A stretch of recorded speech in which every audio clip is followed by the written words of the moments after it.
帰宅部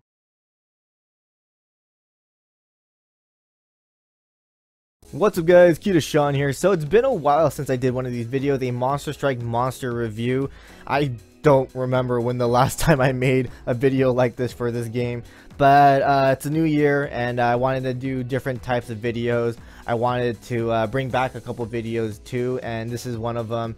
And yeah, we're gonna go ahead and do Monster Strike, because Monster Strike, for those who don't know, is actually my favorite mobile game. Surprising, right? But Monster Strike is my favorite mobile game, and I kind of want to, talk Monster Strike more. I want to push the game more because I know a lot of you guys really want to get into the game. I get a lot of messages from you guys asking for a guide video for beginners, and I'm gonna do that. Actually, I'm gonna make one, even though I said that I wasn't gonna make any guide videos, but because of the high requests, the high demand of these videos, I was like, okay, yeah, sure, I'll do a Monster Strike beginner's guide. I'm not exactly sure when I'll have it released, maybe later this month, if not early February. I'm actually writing the script right now, so once I get that up, look forward to that, and I hope you guys enjoy Monster Strike. But anyways, let's go ahead and focus on the Monster Strike monster review. So if you guys have been keeping up with Monster Strike, then you guys know that the next Transcendent monster is going to be water, and it's going to be Bel Dandy. Finally! If you have been playing Monster Strike for a while, then you guys know that she is like one of the OG monsters for this game. I guess one of the original strong meta monsters, like in the past, obviously. But you can say that she was one of the best overall monsters in Monster Strike back in the days.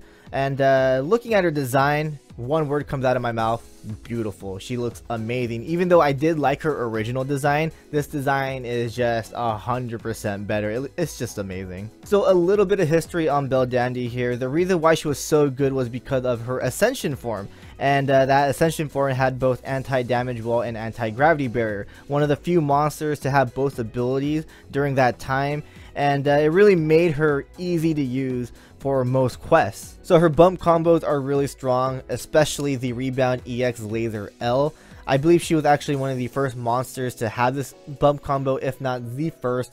And basically this bump combo can cover the entire screen, meaning that it can do damage to all the enemies. So a great monster to get rid of all the mobs. So now we look at the Transcendent form Bel Dandy. The Rebound EX Laser L has now become a Rebound EX Laser EL, meaning that it will do a lot more damage. They also added the Giga Blast bump combo on her, which is actually from her evolution.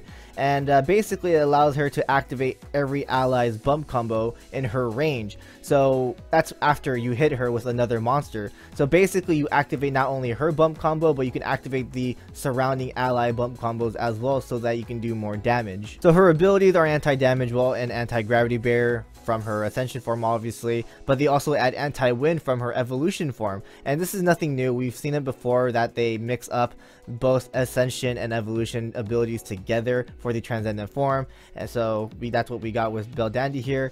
But I was actually really hoping for something different, because I mean, it's Bel Dandy. Like, we were hoping for a huge upgrade, but they kept her with the 3 abilities. But this definitely gives her 3 different anti-abilities, which is great. And the anti-wind ability is really good, because there have been a lot of wind quests recently. So I think this is great to have, and we can expect more wind quests in the future, in my opinion. So with those 3 anti-abilities together, this basically makes Bel Dandy the only monster to possess all 3 abilities on a monster.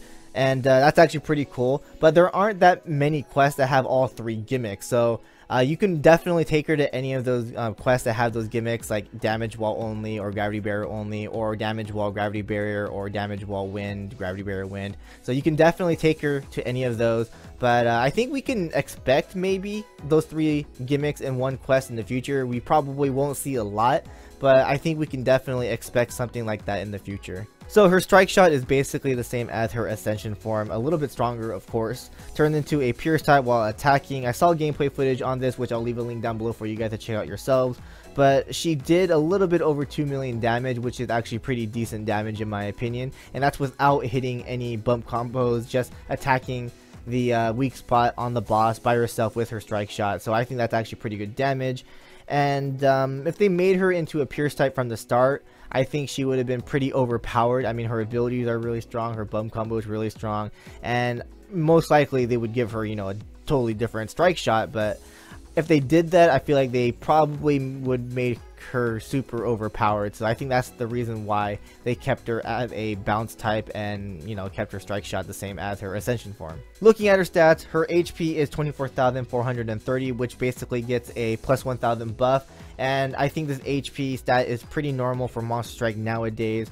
Her attack goes up plus 1,800, which makes it 23,854, which I think is fine. It's pretty low, but I think she makes up with her abilities and bump combo. And then her speed goes up plus 30, which is now 347. Now her stats might not be mind-blowing for a blast type, but I think the stats are pretty balanced and she is very easy to use. We're going to go ahead and talk about her abilities again, because I believe this is actually pretty important when you make a team surrounding her. But there aren't that many water monsters with the ability anti-gravity barrier and anti-wind, but those monsters that do have it are really strong. Tequila, Yusuke from Yu Yu Hakusho, and of course Iris, who recently got a Transcendent form. Now as for the damage wall and wind, you only have a few monsters like the gravity barrier / wind monsters, and the only monster I consider really strong with those two abilities is Sizel. So basically Bel Dandy is going to be a very useful monster for both gravity barrier, anti-damage wall plus wind. But I think overall Bel Dandy is a really balanced monster, definitely easy to use, and I think she is a must-have. So that is Transcendent form Bel Dandy. Now some quests that you can take her to are, again, any quest that has damage walls and gravity barriers, or both of them.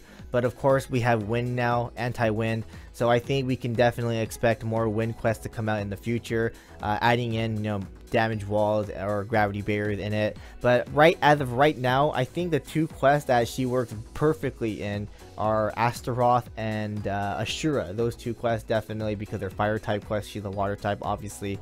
She you know, counters them by type as well. But those two quests have gravity barriers and damage wall, so great for those. But I know there's more quests, I just can't think of it on top of my head. But yeah, I think Bel Dandy is definitely a very balanced monster, and you can't go wrong with her. I think she's really great and very useful. But anyways, yeah, that's basically about it. Thanks for watching, guys. Hope you guys enjoyed.